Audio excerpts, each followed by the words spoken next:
সকলোকে পুনৰ নতুন এটা ভিডিঅ'লৈ স্বাগতম জনাইছোঁ। মানুহজনেতো আমাক এৰি থৈয়ে গ'ল, তো মন বেয়া কৰি থাকি লাভ নাই, গতিকে ঘৰৰে কিছুমান কামত লাগি গৈছোঁ। আৰু এতিয়া এয়া ব্লাউজ চিলাবলৈ লৈছিলোঁ, মানে শিকা নাই আৰু মোবাইলত চাই চিলাবৰ কাৰণে এইবিলাক কৰিয়ে লৈছোঁ। এতিয়া কেৱল চিলাব লাগে, চবখিনি কৰা হৈছে।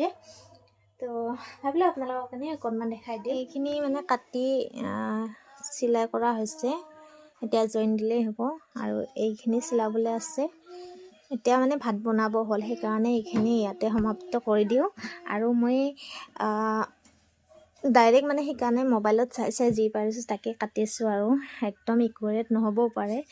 আৰু আগতো দুটা চিলাইছোঁ বাৰু, বেয়া হোৱা নাই পিন্ধিবলৈ। তো আকৌ ট্ৰাই কৰিছোঁ, কিছুমান চিম্পুল ব্লাউজবিলাক এনেকৈ চিলাব ট্ৰাই কৰিলেহে পিছলৈকে পাৰিম। এইফালে গোসানীৰ কাৰণে এনেকুৱা হৈ যায় চাওকচোন, তাই কিবা কৰি থাকে। আয়ো কি লাৰবা দিয়া নাই মই, লাৰি চাওচোন একবাৰ। বাবা দুপৰীয়া সাজত বনাবলৈ লৈছোঁ কণ্টকাম কেটেলা পহু। ইফালে এয়া পানীলাওৰ অৱস্থা চাওকচোন, বান্দাৰে কি কৰি দিছে। কিবা এটা খেতি কৰিবলৈ হ'লেও বান্দাৰৰ উৎপাতত মানে নোৱাৰিয়ে কৰিবলৈ। তথাপিও তাৰ মাজতে এনেকৈ খাবলৈ এসাঁজ দুসাঁজ ওলায়, আৰু উপায় নাই। এনেকুৱা কৰি পেলাই মানে চাওকচোন, চিঙি ভাঙি কি কৰি পেলাইছে। তথাপিও হৈ যাব আৰু দুপৰীয়া সাঁজ। আৰু ওলকবি চাওক, এটাতে মানে 1 কিলোমান ওজনৰ হ'ব চাগে। দেউতাই লৈ আহিলে দুপৰীয়া সাঁজৰ কাৰণে ধুনীয়া হৈ যাব আৰু এসাঁজ। আৰু ইফালে আলুগুটিখিনিও মানে গছবিলাক উঘালি দিয়ে যে, নষ্টই হৈ যোৱাৰ নিচিনা হৈছে, লৈ আহিলে সেইকাৰণে। আৰু আছে এয়া ঘৰতে হাঁহৰ কণী, মানে ঘৰতে আছে আৰু হাঁহ দুজনী হাঁহৰে দেখিছেনে কিমান হাঁহৰ কণী ওলাইছে। আৰু ইফালে এয়া মা পূৰা যোগাৰ কৰাত লাগি গৈছে, মানে ফটাফট বনাব লাগে আৰু যোনে যি পাৰে বনাম আৰু আজি। তো দেখাই আছোঁ আপোনালোকক, দেখাই থাকিম। লাহে খাই থাকা, লাহে খাই থাকা দেই।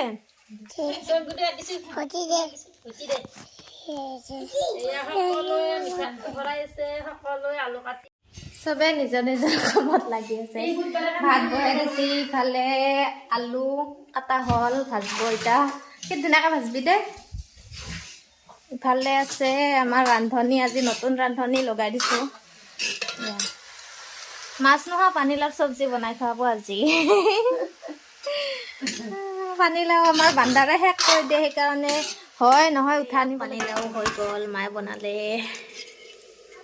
চাওকচোন। আৰু পানীলাওখিনি ইমান মানে টেষ্টি, ইয়াত যদি মাছ হ'ল হয় আৰু ক'বই নালাগিছিল, মানে উঠিব মন নগ'লে হয় ভাতৰ পৰা। সেইফালে এয়া আলু ভাজি হৈ গ'ল, আৰু এয়া বনাই আছোঁ মই। এয়া আলু যে দেখাইছিলোঁ, আমি গাছ আলু কওঁ, আপোনালোকে কি বা কয় এইটো। খাবলৈ বহুত ভাল পাওঁ, কিন্তু কাহ চৰ্দি হৈ থাকিলে খাব নোৱাৰি পিছে দেই। আৰু ইফালে ডিম যে এৰুৱাইছোঁ, মোৰ এনেকুৱা হৈ যায়। ডিমখিনি মানে এৰুৱাব নোৱাৰোঁ, হাঁহৰ ডিম ন। তো এইকেইটা পাৰ কাৰণে থৈ দিলোঁ। তাই আকৌ কাম কৰি আছে এইফালে, এইয়া চতল। ইফালে ককাকৰ পাছে নাতিয়েক দুজনী ঘূৰি থাকে। ককাকে গৈছিল আমাৰ পেহীহঁতৰ ঘৰলৈ দেউতাই, আৰু আহিলে। এই দুজনী খেলি আছে এতিয়া। কি লৈ আহিছা? কাঁচা বগৰী দে। ইফালে শাহু মাকে ঝাৰু দিয়া শিকাই আছে নেকি? মায়ে শিকাই আছে। এয়া দেউতাক দি দিলোঁ, দেউতা বোলে ডিম চিম একো নাখায়, আলু ভাজি আৰু পানীলাও। আৰু ইফালে মোৰ কাৰণে লৈছোঁ ভাত।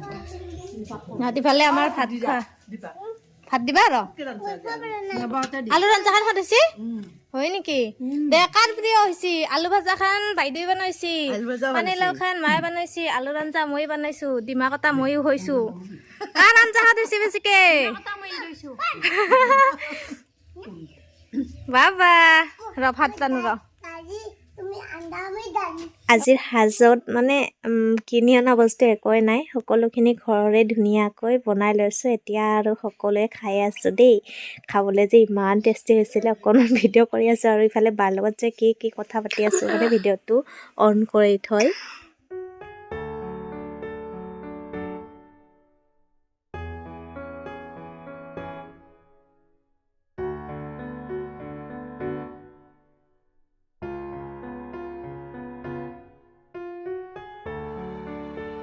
ভাত পানী খালোঁ, এতিয়া কামো খতম পূৰা।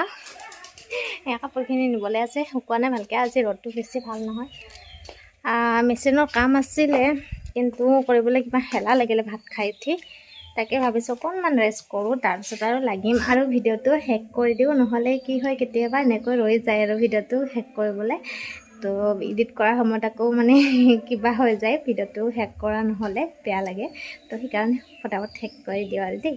সকলোৱে ভাল পালে বুলি আশা কৰি আছোঁ। আকৌ নেক্সট ভিডিঅ'ত সকলোকে লগ পাম, তেতিয়ালৈকে সকলোৱে ভালে থাকক, টাটা বাই বাই।